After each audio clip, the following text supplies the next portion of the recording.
प्यारे दोस्तों, अस्सलाम वालेकुम। भारत में ईद को लेकर हुआ भयंकर ऐलान, चप्पे चप्पे में रहेगी पुलिस मुस्तैद। जी हां दोस्तों, ईद को लेकर भारत और भारत की सबसे बड़े सूबे उत्तर प्रदेश से ऐसी खबर आ रही है जहां दोस्तों सुनने के बाद आप भी सोचने पर मजबूर हो जाएंगे। वहीं दोस्तों, चांद की गहमा गहमी भारत में हुआ खत्म। जी हां, चांद की जो गहमा गहमी चल रही थी 29 रमजान के दिन, वो गहमा गहमी अब हो गया है ख़त्म और लोग आज अल्लाह के फजलो करम से मुकम्मल कर लेंगे 30वां रोज़ा।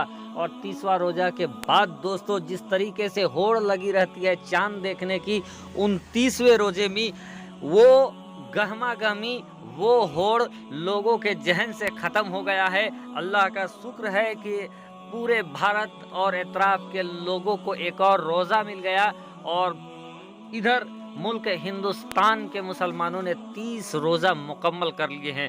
वहीं दोस्तों, उत्तर प्रदेश और हिंदुस्तान के मुख्तलिफ जगहों से ईद उल फित्र की नमाज को लेकर अलग अलग टाइम, अलग अलग जानकारी निकलकर सामने आ रहा है। वहीं दोस्तों, उत्तर प्रदेश के अंदर से खास जानकारी निकलकर आ रहा है कहाँ होगी नमाज, किस तरीके से होगी नमाज, लाउड स्पीकर बजेगा नहीं बजेगा। आपसे रिक्वेस्ट करना चाहेंगे दोस्तों, पूरी जानकारी देंगे एक एक करके। आपसे अदबन गुजारिश है कि अगर अभी तक आपने चैनल को सब्सक्राइब नहीं किया है तो चैनल को कर लीजिए सब्सक्राइब, बेल के बटन को कर दीजिए ऑन और ऑल नोटिफिकेशन के ऑप्शन को दबा लें। प्यारे दोस्तों, उत्तर प्रदेश के अंदर जो आज़ान विवाद महाराष्ट्र से चला, जो राज ठाकरे ने महाराष्ट्र से आज़ान विवाद को पैदा किया, उस आज़ान विवाद का पूरा असर उत्तर प्रदेश में देखने को मिला। और उत्तर प्रदेश से दोस्तों मस्जिदों से लाउड स्पीकर उतारे गए, मंदिरों से लाउड स्पीकर उतारे गए, आवाज़ और वॉल्यूम को कम कर दिया गया।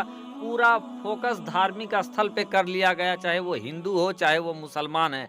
अब रैलियों में टनाटन बाजा बजते रहे, शादियों में टनाटन बाजा बजते रहे, लोग महा रैली महा कीर्तन भजन करते रहे, उन सब की कोई पुरसिस नहीं है, कोई खोज पुचार करने वाला नहीं है। लेकिन मंदिर में कीर्तन कैसे होगा, मस्जिद में अजान कैसे होगा, सारा ध्वनि प्रदूषण इसी में आकर केंद्रित हो गया था। और योगी आदित्यनाथ ने ऑर्डर पास कर दिया था, जिसके बाद दोस्तों वॉल्यूम पूरी कम करा दिया गया मस्जिदों से आज़ान की। साथ ही साथ लाउड स्पीकर जो ज़्यादा लगे थे उसको खुला लिया गया है मस्जिद और मंदिरों से भी। लेकिन दोस्तों, ज़्यादा तादाद किसकी है आप खुद समझ सकते हैं। इसी गहमा गहमी के दौर पर दोस्तों ईद उल फित्र का नमाज भी होना है और ईद उल फित्र के नमाज में लाउड स्पीकर का इस्तेमाल होगा या नहीं होगा, इस पर भी एक बहस छिड़ गया है। तो दोस्तों, जो जानकारी निकलकर सामने आ रही है, जहां पहले से इजाज़त मिला हुआ है उसी जगह पर लाउड स्पीकर लोग लगा सकते हैं, लेकिन अधिकतर जगहों पर लाउड स्पीकर से नमाज नहीं होता हुआ इस बार दिखेगा। और जहां भी आपको लाउड स्पीकर से नमाज होता हुआ दिखेगा उसका वॉल्यूम बिल्कुल ही कम होने वाला है। साथ ही साथ दोस्तों, ईद उल फित्र की नमाज उत्तर प्रदेश के अंदर जो ऑर्डर जारी किया गया है, वो सड़कों में या ऐसी मस्जिद जिससे सड़क पर लोग आ जाते हैं उन जगहों पर, यानी सड़कों पर नमाज अदा करने को नहीं कहा गया है। प्रशासन के द्वारा लोगों से मीटिंग किया गया है, मुसलमान भाइयों से, रसूखदार लोगों से और मुस्लिम धर्म गुरुओं से मीटिंग करके ये सुनिश्चित किया गया है कि ईद उल फित्र की नमाज सड़क पर ना हो, बल्कि ईद उल फित्र की नमाज ईदगाह में हो। इधर दोस्तों मुसलमानों ने भी कमर कस लिया है, किसी भी तरीके का विरोध मुसलमान नहीं कर रहे हैं, बल्कि जिस तरीके का शासन का ऑर्डर आ रहा है उसी पर अमल करते हुए मस्जिद से लाउड स्पीकर भी उतारे हैं, मस्जिद से अजान की आवाज़ भी कम किया है। और अब दोस्तों जगह जगह पर ईदगाहों को धनाधन चकाचक पेंट उंट कर लिया गया है, पुचाड़ा कर लिया गया है दोस्तों।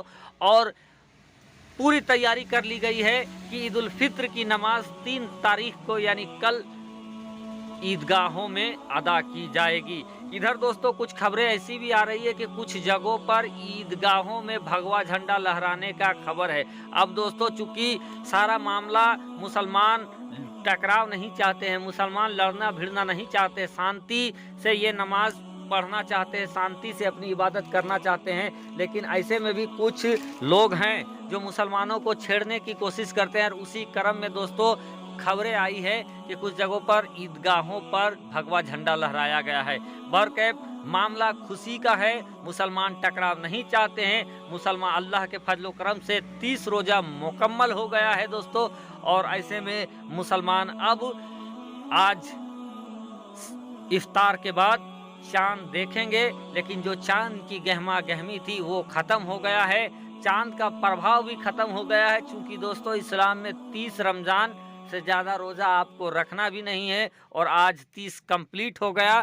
तो चाहे बादल रहे, आंधी आए, तूफान आए, कोई भी मुसलमानों को अगला रोज़ा नहीं रखा सकता है, क्योंकि 30 रोज़ा मुकम्मल हो गया है।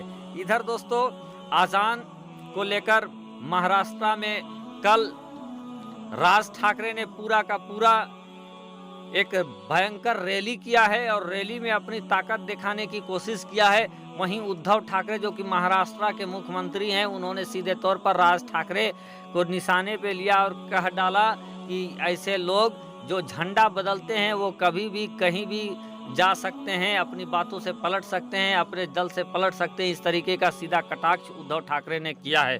उधर दोस्तों महाराष्ट्र के अंदर अजान का विवाद बरकरार है, रार टकरार जारी है, और इसी गहमा गहमी के बीच महाराष्ट्र में भी ईद उल फित्र की नमाज अदा की जाएगी। लेकिन वहां भी प्रशासन मुस्तैद है, प्रशासन चप्पे चप्पे में रहेगी। और उत्तर प्रदेश में तो दोस्तों योगी आदित्यनाथ के आदेश के बाद 4 तारीख तक, 3 तारीख को ईद है, 3 तारीख को अक्षय तृतीया है।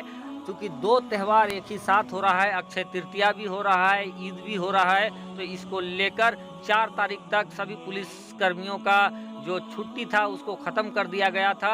तो ऐसे में दोस्तों प्रशासन ने ये सुनिश्चित करने को कहा गया है कि कहीं भी टकराव ना हो। तो उत्तर प्रदेश के चप्पे चप्पे में पुलिस बल मुस्तैद नजर आएंगे दोस्तों। वहीं अक्षय तृतीया के दिन महा आरती और भजन कीर्तन करने का पूरा आदेश दिया था राज ठाकरे ने। तो कल के दिन देखना है कि क्या होता है, कहीं टकराव होती है या प्रशासन के आगे जो उद्दंडी लोग हैं वो बेबस नजर आएंगे। उम्मीद करेंगे, दुआ करेंगे कि पूरे देश में ये खुशियों का त्यौहार खुशी अमन के साथ गुजर जाए। हिंदू भाई को भी मुस्लिम गले लगाते हुए नजर आए, और मुसलमानों को चाहिए अपने दोस्त यार, दूसरे धर्म, हिंदू भाई सबको वो ईद की खुशियों में शरीक करे, उनको दावत दे, उनको मीठी सेवई खिलाए, गले लगाए, जो कीना है, जो बुग्ज है उसको दूर करे, मोहब्बत पैदा करने का काम करे। अल्लाह तबारक व तआला की बारगाह में दुआ है कि जिन्होंने रोजा रखे हैं, रब तबारक व तआला प्यारे आका के सदके उनके रोजे को कबूल अता फरमाए। आमीन बजाए सैयदुल मुरसलीन।